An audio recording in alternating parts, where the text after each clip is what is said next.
Welcome back everybody to another MOTOBOB video, and this week these shots emerged of what looks like a fantastic new bike from CFMOTO with a 675cc inline triple powered sports bike that they've given as a gift, I believe, to their partners at the Aspar race team. Now, we have known about this engine for some time. They first showed it at EICMA in Milan in 2023, but this is the first time really that we've seen it in a bike that looks fully fleshed out, and I've got to say, it really does look quite tasty. And thing is, from the comments on our videos, with the Triumph Daytona 660 being launched this year, a lot of you seemed quite disappointed about it and maybe thought it was a little watered down. And so is this the bike that they actually should have made? Well, in this video, we're going to go through all the details that we can pick out from these pictures so far to find out. Now, like I say, the engine was already reasonably well publicized. We knew it was going to be a 675cc inline triple. And as is typical for a triple engine, it's got 120-degree firing intervals, so even intervals, and you'd expect it'll have a similar feel to something like the current street triple or the 660 that you do get in the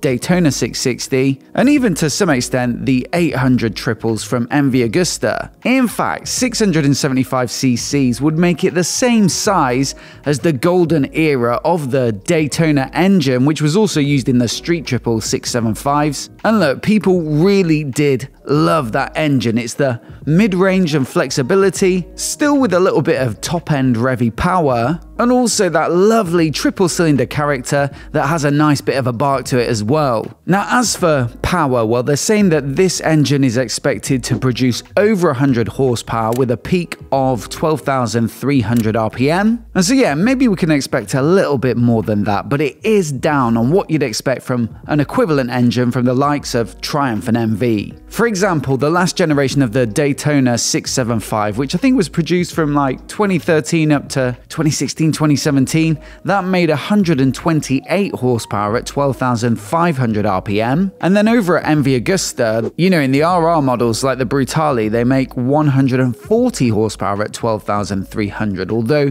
granted they do have that little bit of extra capacity. So yeah, it's not going to be quite up there. It's probably going to be 20 or so horsepower down at least on the Triumph 675, and it also probably won't be up around the sort of 600 supersport bikes like the CBR 600RR and Kawasaki ZX6R, both of which make around the 120 horsepower mark. But thing is, if they actually pitch this bike more in the sort of all-rounder, relatively budget-friendly, road-focused middleweight sports bike market, then it probably sounds pretty decent. I mean, the Yamaha R7, for example, makes about 70 horsepower, the Ninja 650's around that mark as well. Same for the Kawasaki ZX4RR. Then you've got the Daytona 660 at 94 horsepower to keep it compliant for limiting down to A2 learner license compatibility. And really, for me, the best bike in this market is the Aprilia RS 660, and that makes 100 horsepower at 10,500. So it really does sound like, if that's the sort of intended market for this bike,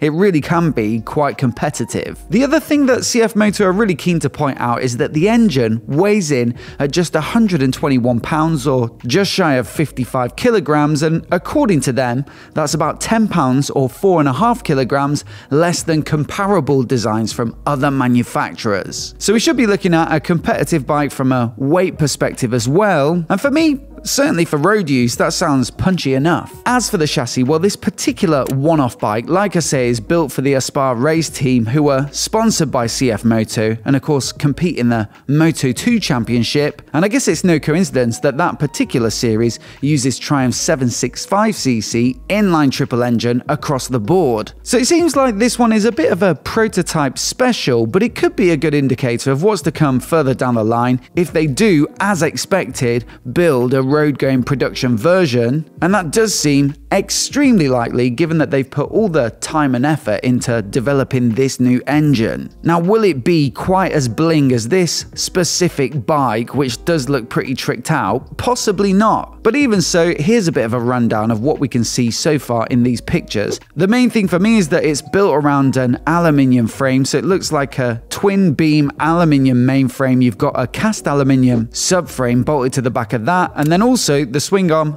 again looks to be aluminium, so should should be nice and light, and they all look really nicely sculpted as well. Now this, for example, is one of the areas in which people had some reservations about the Daytona 660, and it's where it seems like it cheaps out a bit because it actually uses a steel frame with a bit of bodywork around it to make it look like an aluminium frame. And while on the one hand that is a fairly smart way to enhance the looks and keep the price reasonable, I do understand that some people might have seen it as a little bit cheeky. This CFMOTO though, it really does look to be the real deal. And then up front we've got a pair of 4-pot radially mounted brake calipers, so nice and sporty. You can see it's got a bit of a fancy looking cooling duct on there as well, which might not make it to the road version. And yeah, these brakes look like they're made by Jiaojuan, who make a lot of the brakes for a lot of companies, and it's something you'll actually see on a lot of KTMs, who are of course a partner company now for CFMOTO. In fact, there's plenty of shared manufacturing and distribution over the past 10 years or so.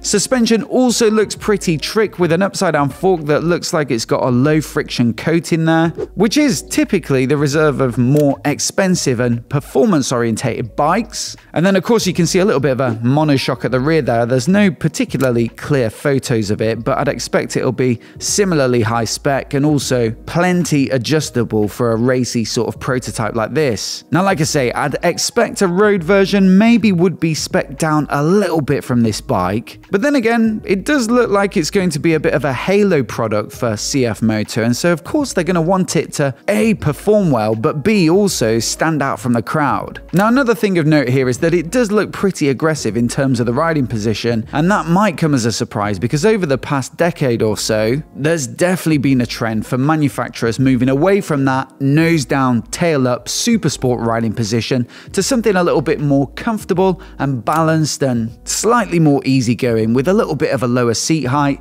and generally clip-on style bars that actually come up above the top of the fork. You know, comfort is super important for road bikes, as proven by the success of naked bikes and adventure bikes in that same time period. But yeah, here we see a very sporty looking flicked up subframe with lowish clip-on bars at the front, so I'd expect you'll be tucked down quite a bit. And then also you've got some CNC rear set foot pegs with a bit of adjustability, I guess, and they do look fairly tucked up and high and far back. Now much like with the chassis spec, I'd expect this to be a little more relaxed if they made a road going version, but I'd love to know from you what you'd prefer down in the comments below.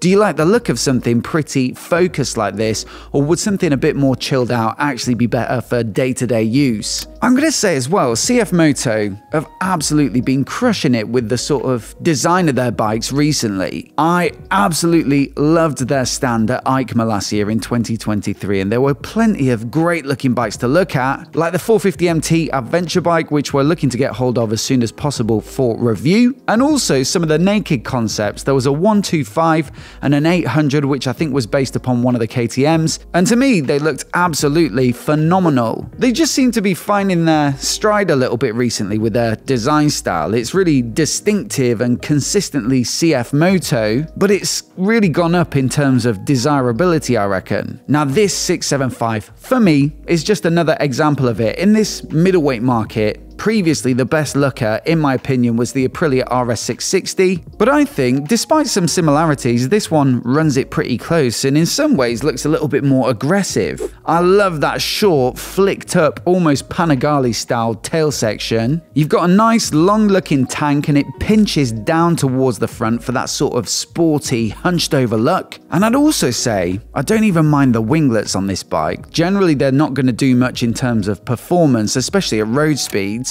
But for once, I think they actually might enhance the overall aesthetic. Then this Aspar tribute paint job, which is partly in the sort of CFMOTO colours, I think just finishes it off nicely and again gives it that recognizability as a CFMOTO. Very sporty looking. Like I say, some of the aluminium components to the chassis give it some nice shapes and lines as well. And so overall, a great looker for me, but as always, this is subjective, so let me know what you think down in the comments. As for when you might be able to possibly get your hands on one, well, if you look at the pictures closely, there's a lot of stuff on this bike that is actually pretty close to being production ready. You know, there are the bosses for the passenger foot peg mounts for the mirrors on the front of the fairing there, and so it really doesn't look far off at all. And I'd be surprised if they didn't announce something at this year's EICMA in November in Milan. Price-wise, what could you expect to pay for something like this? Well, generally a lot of these middleweight, road-friendly, budget-friendly sports bikes come in between sort of 7 and 9 grand,